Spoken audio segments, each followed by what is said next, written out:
Hello student, welcome back to my mind mill classes. तो भाई आज हम स्टार्ट करने वाले हैं अपना इंपॉर्टेंट क्वेश्चन का लेक्चर नंबर 4। तो भाई देखिए आज का हमारा पहला क्वेश्चन क्या है। तो पहला क्वेश्चन है जी, find the number of divisors of 90।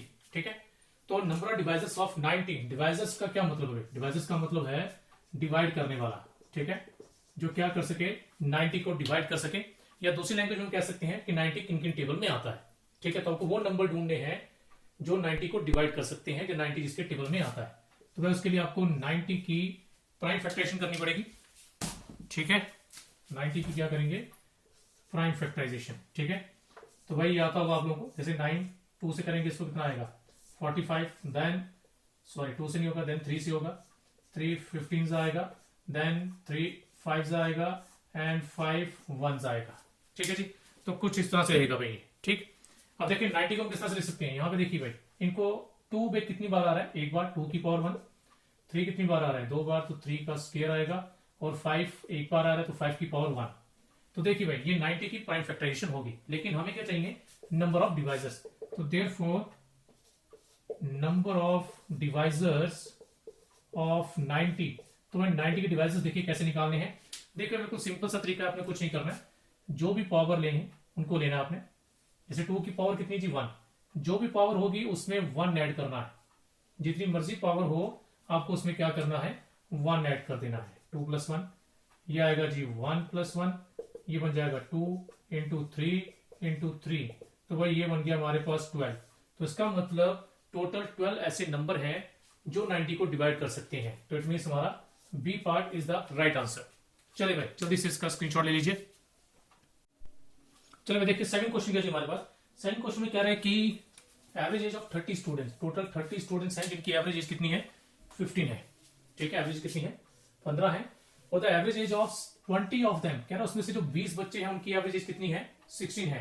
तो बताइए जरा एवरेज एज जो रिमेनिंग स्टूडेंट, पीछे जो बच्चे बच गए, उनकी एवरेज एज कितनी होगी। ठीक है भाई, यहाँ पे देखें टोटल 3 केस बन रहे हैं हमारे पास। ठीक है, 3 केस बना लीजिए।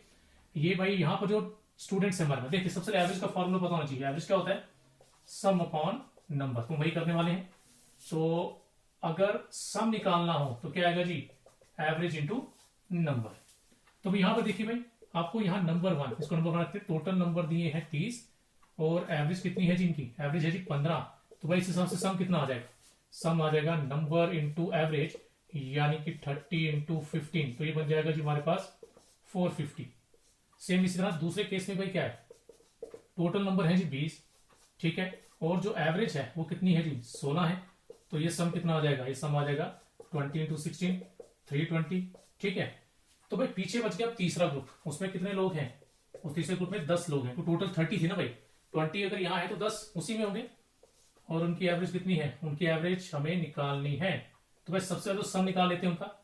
तो क्या लगता है उनका सम कितना आएगा। देखिए भाई जो सम 1 है ये टोटल 30 स्टूडेंट्स का सम है, और 320 उनमें से 20 का सम है। तो अगर इन दोनों को सब्ट्रैक्ट कर दें, माइनस कर दें हम, तो हमें रिमेनिंग स्टूडेंट्स का सम मिल जाएगा।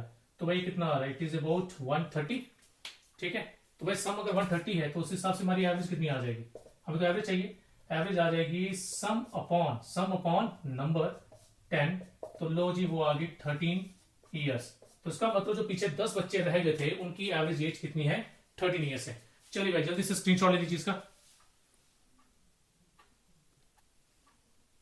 चलिए भाई देखिए थर्ड क्वेश्चन क्या हमारा, कह रहा है कि स्क्वायर रूट ऑफ 1024 × 11 का स्क्वायर देन डिवाइड बाय 2 का क्यूब। तो भाई सबसे पहले तो आपको स्क्वायर रूट निकालना आना चाहिए। ठीक है, तो भाई अब इसका स्क्वायर रूट आप निकालें। ठीक है, इसके लिए आप प्राइम फैक्टराइजेशन मेथड भी यूज कर सकते हैं। 1024 इसको 2 के साथ 5 1 2, तो इस तरह करते हुए सो ऑन आपको काफी चीजें मिल जाएंगी। ठीक, तो भाई सबसे पहले तुम इसका स्क्वायर रूट निकालेंगे। तो भाई स्क्वायर रूट कितना आ जाएगा, स्क्वायर रूट आएगा जिसका 32 इंटू, तो भाई 11 का स्क्वायर कितना आएगा जी 121। तो भाई ये 2 का क्यूब डिवाइड कर, भाई 2 का क्यूब कितना आएगा, ये तो 8 आएगा भाई। अब देखो भाई इसको मल्टीप्लाई मत करना, पहले हमें पता है कि 8 से डिवाइड करना है। तो पहले हम 8 से इसको डिवाइड कर लेते हैं, उससे क्वेश्चन हमारा क्या हो जाएगा, आसान हो जाएगा भाई। 8 1 जा 8 4 जा, तो आ गया जी 4 × 121। तो कितना बन गया जी, इट इज 484।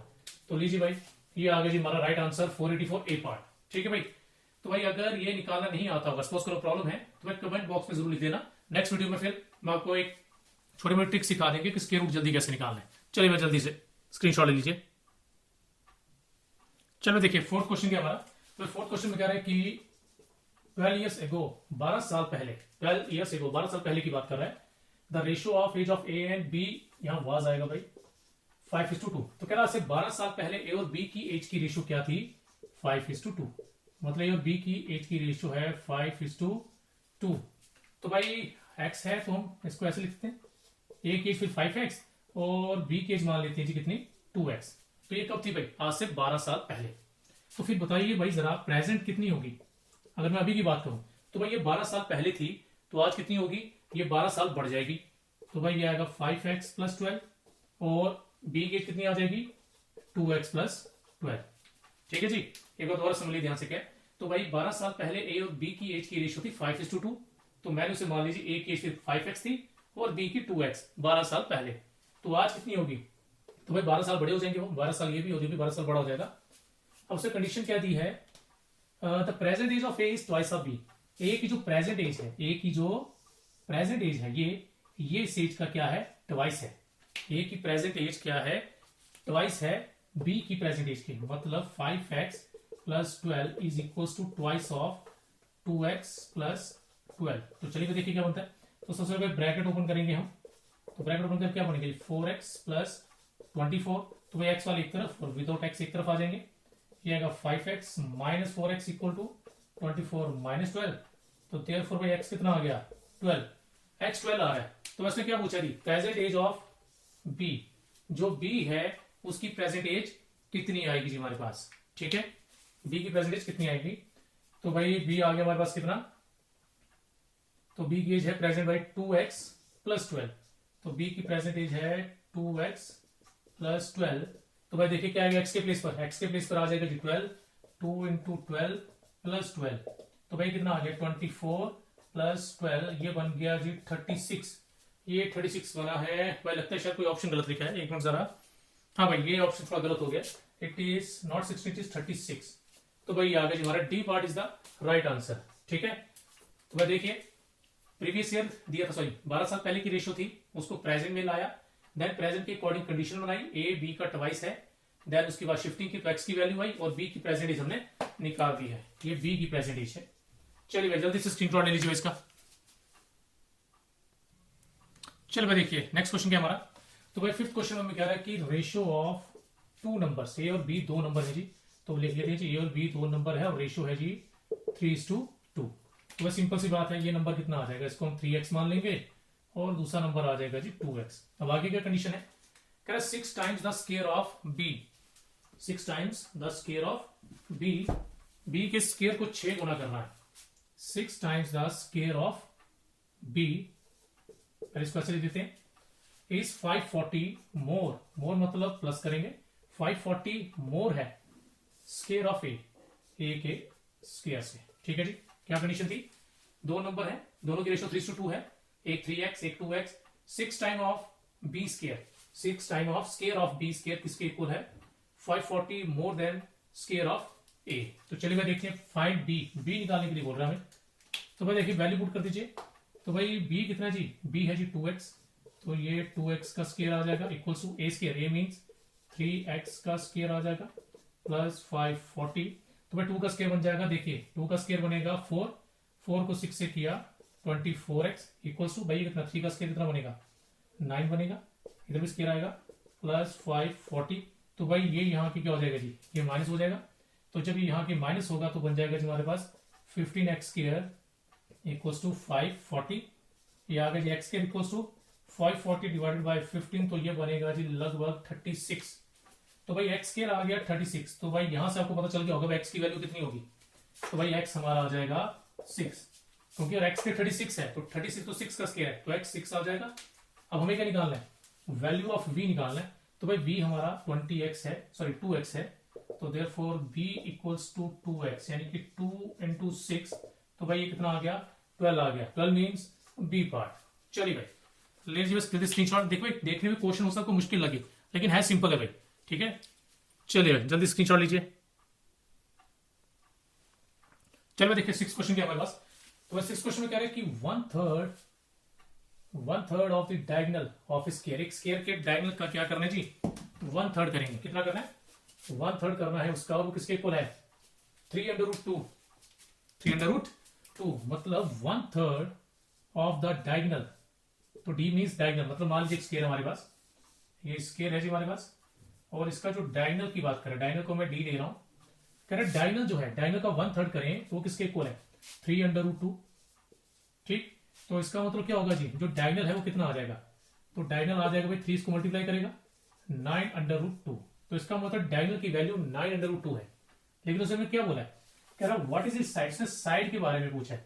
तो भाई एक फॉर्मूला होता है डायगनल और साइड का, diagonal of square is always equal to साइड/√2, यानी कि a/√2।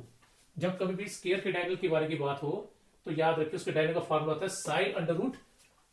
तो इसका मतलब ये क्या है जी हमारे पास, इसके हम लिखते हैं a/√2, यहाँ पे a का मतलब भाई साइड से है, साइड ऑफ स्क्वायर, 9/√2। तो भाई √2 कैंसिल, तो देयरफॉर जो साइड ऑफ स्क्वायर है वो कितनी आ जाएगी 9 आ जाएगी। It means 9 is the right answer. ठीक है जी, तो भाई जल्दी से इसका भी स्क्रीनशॉट ले लीजिए। चलिए भाई 7th क्वेश्चन देखिए क्या है। तो बस 7th क्वेश्चन में कह रहा है कि एक 210 मीटर लॉन्ग ट्रेन, 210 मीटर लंबी ट्रेन है, टेक 6 सेकंड, 6 सेकंड लेती है टू क्रॉस ए मैन, एक आदमी को क्रॉस करने के लिए, और उस आदमी की स्पीड कितनी है जी 9 है, मतलब वो आदमी भी, पर्सन भी मोशन में है, और डायरेक्शन क्या है जी अपोजिट। ठीक है, तो भाई एक चीज हमेशा याद रखिएगा, जब दो चीजें मोशन में हो, ठीक है, फिर चाहे वो ट्रेन हो, बस हो, कुछ भी हो, तो वहां पे रिलेटिव स्पीड का कंसेप्ट लगता है। तो पहले आप वो देख लीजिए रिलेटिव स्पीड का कंसेप्ट क्या होता है। रिलेटिव स्पीड तो भाई हमेशा तब लगता है जब दो गाड़ियां या कोई दो ऑब्जेक्ट मोशन में हो, दो ऑब्जेक्ट किसमें हो, मोशन में। तो भाई देखें अगर तो उनकी डायरेक्शन सेम है, डायरेक्शन क्या है सेम, तो भाई दोनों की स्पीड माइनस हो जाती है, बड़ी स्पीड में से छोटी स्पीड माइनस कर देंगे। बट अगर मान लीजिए दोनों की डायरेक्शन अपोजिट है, दोनों की डायरेक्शन क्या है अपोजिट, तो भाई दोनों की स्पीड क्या हो जाती है प्लस। तो ये रिलेटिव स्पीड का एक कंसेप्ट हमेशा याद रखना, ये बहुत काम आएगा आपके, कि जब भी कोई दो ऑब्जेक्ट मोशन में हो तो अगर डायरेक्शन सेम है तो स्पीड माइनस होगी, और अगर डायरेक्शन अपोजिट है तो स्पीड प्लस होगी।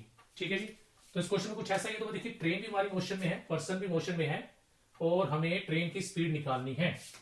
तो भाई देखिए जरा यहां पर, तो भाई ध्यान से देखिए, तो हमें ट्रेन की लेंथ दी है और टाइम दी है। तो भाई याद रखिए जब भी ट्रेन किसी पर्सन को क्रॉस करे, उस केस में जो डिस्टेंस होता है, उस केस में डिस्टेंस हमेशा हमारे पास ट्रेन की लेंथ ली जाती है। डिस्टेंस हमेशा क्या ली जाता है ट्रेन की लेंथ, जो कि कितनी है जी 210 मीटर, और टाइम कितना लग रहा है जी, जो टाइम है वो हमारे पास है जी 6 सेकेंड्स। तो उस हिसाब से स्पीड क्या बनेगी, स्पीड का formula by distance by time, तो 210/6 आ गया, तो भाई तकरीबन आ गई 35 मीटर पर सेकंड। तो भाई 35 मीटर पर सेकंड आ गई स्पीड। बट ये कौन सी स्पीड निकली भाई, ये निकली है जी रिलेटिव स्पीड। क्या निकली है, रिलेटिव स्पीड आई है। तो रिलेटिव स्पीड आई है हमारी 35 मीटर पर सेकंड। अब मैं इसको किलोमीटर पर आवर में करूंगा भाई, तो स्पीड को जब भी किलोमीटर पर आवर में करना हो तो 18/5 से मल्टीप्लाई। अगर स्पीड को किलोमीटर पर आवर में करना हो तो 18/5, और अगर मीटर पर सेकंड में करना हो तो 5/18। तो भाई ये 5 1 जा, ये कितने का भाई 7 जा, तो आ गया जी 126 किलोमीटर पर आवर। तो इट मींस जो रिलेटिव स्पीड है वो 126 आनी चाहिए। ठीक है, तो भाई अब यहां पर डायरेक्शन क्या है, दोनों की अपोजिट है।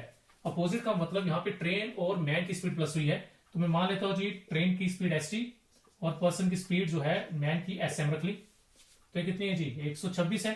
तो स्पीड ऑफ ट्रेन हमें नहीं पता, हाँ लेकिन पर्सन की स्पीड दी है जी हमें। तो देखिए भाई पर्सन की स्पीड कितनी हमारे पास, पर्सन की स्पीड है 9, तो 9 इक्वल टू 126। तो उस हिसाब से ट्रेन की स्पीड कितनी है, 9 वहां जाके माइनस हो जाएगा, तो जब 9 वहां जाके माइनस हुआ तो आ गया जी 117। तो इट मीन जो ट्रेन है उसकी अपनी स्पीड 117 किलोमीटर पर आवर है। ठीक है भाई, तो देखिए भाई क्या था, एक ट्रेन एक पर्सन को क्रॉस करती है, तो उसमें याद रखिए डिस्टेंस, ट्रेन की लेंथ और टाइम दिया था, तो हमने स्पीड निकाल दी। लेकिन जो पर्सन है वो भी मोशन में था, तो इट मींस ये हमारी रिलेटिव स्पीड निकली है जो 126 आएगी। देन हमने मैन की स्पीड को टोटल स्पीड से माइनस किया, क्यों, क्योंकि दोनों का सम लेना था, डायरेक्शन अपोजिट है, इसलिए दोनों प्लस करके 126 बनने चाहिए। तो उसके बाद हमारे पास ट्रेन की स्पीड आ गई। चलो भाई जल्दी से स्क्रीनशॉट लीजिए इसका। चल भाई देखिए 8th क्वेश्चन क्या हमारे पास। तो 8th क्वेश्चन बोल रहा है कि average of 4 consecutive odd numbers, तो 4 कॉन्जिक्यूटिव ऑड नंबर्स हैं जिनकी हमें क्या दी है जी एवरेज दी है। कितनी एवरेज है जी, उनकी एवरेज है 24। कॉन्जिक्यूटिव ऑड नंबर है 4 जिनकी एवरेज है 24। तो व्हाट इज द प्रोडक्ट, आगे जो भी पूछा हमें। तो ये चीज याद रखना, जब भी एवरेज आती है कॉन्जिक्यूटिव नंबर की, तो याद रखिए वो जो एवरेज होती है वो मिडिल नंबर होता है। वो क्या होता है? Middle number. तो मान लीजिए 4 नंबर ये हैं A B C and D। तो भाई इट मीन जो एवरेज है 24 वो मिडिल नंबर है। लेकिन जरा ध्यान से देखिए, हम 4 नंबर का मिडिल क्या निकालेंगे? 2 इस तरफ है, 2 इस तरफ, ठीक है। तो इसका मतलब ये हुआ कि ये इन दोनों के नंबर के बीच के नंबर आएगा, मतलब 24 यहां पर है। देखिए अगर तो मान लीजिए 5 नंबर होते, सपोज कीजिए अगर कुछ 5 नंबर की बात करता तो बीच वाला नंबर 24 आता, फिर हम आगे पीछे 2 प्लस करते माइनस करते बात अलग रही। लेकिन यहां पर उसने क्या बोला जी? 4 नंबर बोले हैं, तो इन 4 की एवरेज जो है 24 है, मतलब 24 उनके बीच वाला नंबर है, तो 24 बीच में आ गया। और तो और कौन से नंबर है जी? ये ऑड नंबर है। तो अब आप देखिए 24 किन ऑड नंबर के बीच में आता है? तो भाई 24 आता है किस किस के बीच में? 23 और 25 के बीच में, इन दो 23 और 25 के बीच में आ रहा है। तो वो 2 ऑड नंबर ये रहे। अब इससे पिछला ऑड नंबर क्या? 21 और अगला क्या है? 27। अब उसे क्या पूछा है? प्रोडक्ट निकालना जी सेकंड और थर्ड का। तो भाई सेकंड और थर्ड का प्रोडक्ट निकालना है, तो भाई इन दोनों को मल्टीप्लाई करके आप निकाल सकते हैं। दोनों को मल्टीप्लाई करके आपका आएगा 575। ठीक है जी, ओके। चलिए भाई जल्दी से स्क्रीनशॉट ले लीजिए इसका। तो भाई बिल्कुल सिंपल था, इसको ध्यान में उठाना। अगर तो वो 5 नंबर देता तो बहुत सिंपल था, 7 देता तो मिडिल नंबर निकल जाता है। लेकिन अगर भी 4 नंबर या 6 नंबर आ जाए तो याद रखिए वो नंबर हमेशा 2 नंबर के बीच में लाई करेगा। फिर आपको वो 2 नंबर ढूंढने हैं कौन से, देन उसके बाद क्वेश्चन सिंपल हो जाता है। चलिए भाई जल्दी से लीजिए स्क्रीनशॉट। चलो भाई देखिए सर भाई 9th क्वेश्चन क्या हमारे पास। तो 9th क्वेश्चन में कह रहा है कि difference between 55% of A number. ठीक है जी, एक नंबर का कितना लेना है जी? 55% ऑफ ए नंबर का डिफरेंस जो है किसके साथ? 14% of the same number. Correct number का 55% लें, 55% किसी भी नंबर का जो है, ठीक है, उसका डिफरेंस लेना जी किसके साथ? उसका डिफरेंस लेना है उसी के 14% के साथ। 14% ऑफ द सेम नंबर। तो कह रहे हैं इनका डिफरेंस कितना है? 820 है, 820 है। तो आपको कह रहे जी उसी नंबर का आप 82% निकालें। तो देखिए 55% एक नंबर का क्या है?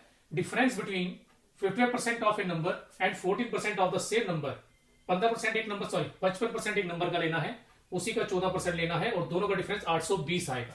तो भाई देखिए जरा दोनों का डिफरेंस कितना है?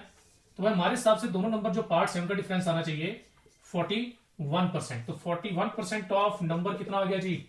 820 आ गया हमारे पास। ठीक है, तो भाई जरा ध्यान से देखना, इसको डायरेक्ट भी कर सकते हैं। अब देखो जैसे ये 40% है, पहले आप नंबर निकालोगे, ठीक है, 41/100 एंड यहां पे रहेगा 820, वहां जाएगा 100/41 आएगा, देन 1 जा एंड 20 जा, तो नंबर आ गया जी 2000। फिर आपको कितना निकालना चाहिए इसी नंबर का? 82%। तो भाई 82% ऑफ 2000 निकालेंगे, तो 82/100 आ जाएगा। 2000 0 कट गया, तो भाई आंसर आ गया 0.416 इट मींस ए पार्ट। तो लो भाई आंसर निकल गया। लेकिन थोड़ा सा लॉन्ग मेथड है, ठीक है। हाँ, लेकिन जो कंसेप्ट मैं अभी इसमें बताने वाला हूं ये हर क्वेश्चन में नहीं लगता, इस क्वेश्चन में लग रहा है। तो भाई जरा देखिए ध्यान से। तो पहले भाई इसका आप स्क्रीनशॉट ले लीजिए ताकि फिर मैं इसको बदल दूं थोड़ा। चलिए भाई देखिए जरा क्या है। तो भाई मैं इसको यहीं से सॉल्व भी कर सकता था, मुझे ज्यादा सॉल्व करने की जरूरत ही नहीं थी।